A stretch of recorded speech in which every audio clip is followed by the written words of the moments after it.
Welcome, curious peeps, to May. This is the month we celebrate mothers. I'm trying a new technique. I have a teleprompter behind me so that I can get all my juicy points out and not forget anything. So if you see me glancing up, I'm reviewing my notes. So this is the Mother of Mothers month. So who is your mother really? I lost my mother at a very young age. And then I birthed a son and a daughter. And they each got married. So I have a son in heart and a daughter in heart. Because of these events in my life, I've thought about the idea of mother quite a bit, what it means to be. The one common uniting experience that I saw for every single child, every single critter, every single plant and fungi that we have on this planet is that we all have a mother. We all share this in common. And what I mean by this is that from the start of life, planet Earth has been the mother of mothers for everything and everyone.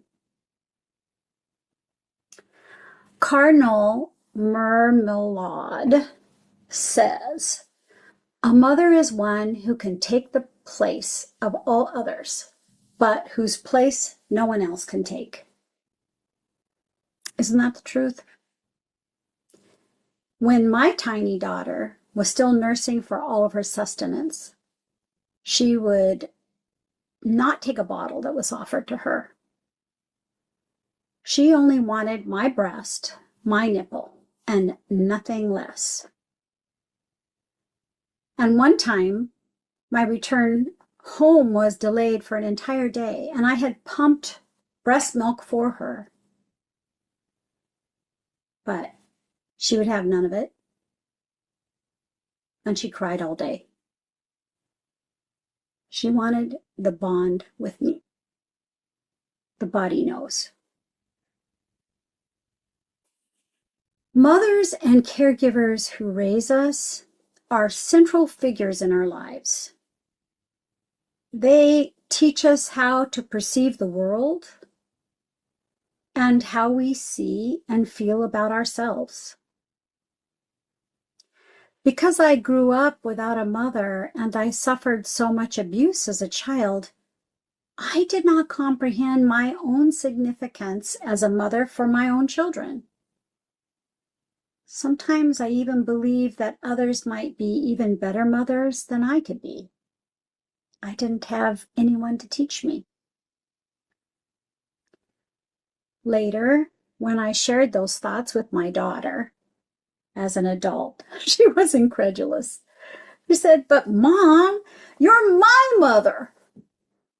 I was like, ooh, kind of took me back. I didn't expect that response. Maybe at the time I was overwhelmed with the breadth and depth in my role. Maybe because it's so encompassing. It's deeper and wider than anything I could imagine or realize. And you know, we mothers carry a lot of responsibility. We're responsible for their safety, for their nutrition, for their rest, even helping them navigate as we raise our little human beings. And yet, in our culture, mothers take a lot of heat. We are too much, we're not enough, or both at the same time. Further, there's a lack of resources for single mothers in daycare. Where are the fathers? And mothers take the blame for just about everything. I also find it disappointing that there are so many critical comments about women and mothers, and they're so common in our language. Here's some examples. helicopter mom, soccer mom, martyr mom. And one of the most damning phrases of all is motherfucker. Really? We never hear fatherfucker. To say that to a woman implies violence. How much conditioning have we accepted in our culture unconsciously? You can even look at the animal world. Look at dogs. Compare the word for a female to a male. Bitch versus stud. Just let that sink in. As a mother and as a midwife, I observed something really powerful. Something happens when we go through the physical labor of growing a baby and birthing a baby and then nursing a baby to be completely united as one. We become a mother bear. I used to say to people, if you mess with my babies, I'll break your face. And I meant it. All of our molecules will align to protect our children. You may have seen a mother lion defending her cubs against a male lion. She will fight to the death to protect those cubs. That's one strong, damn form of mother love. Women have been birthing and raising humanity for thousands of years. Did you know that birthing predates Moses, Muhammad, Buddha, and Jesus? And did you know that no women authored any of the chapters of the Bible? Women didn't write the Torah either, because to write, you had to be a male. Only males were scribes. And the words from God in Islam were transmitted to Muhammad, a man. Yet, we all live by these words.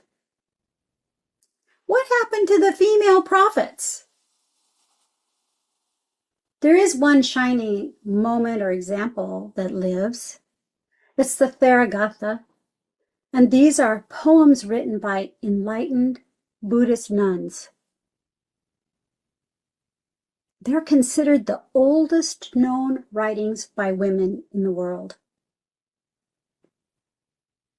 And their voices made it through, so how come none of us know about them? Maybe we should look them up.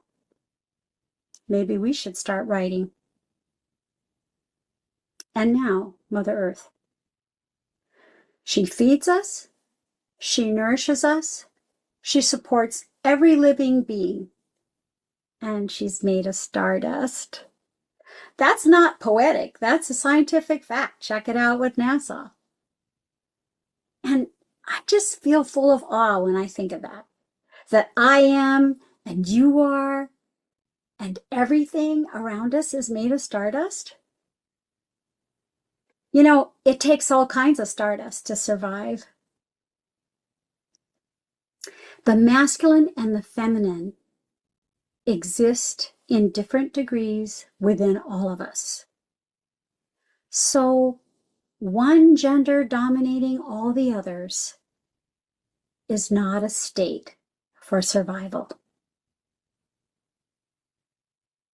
So this is our task. To find strength within ourselves, in our feminine, within ourselves. To celebrate ourselves together. To remember that we all have a mother and we need her to live. And finally, that we only get one. Thank you for being here. It means so much to me to share this monthly fan guide with you, and I hope you'll stay curious.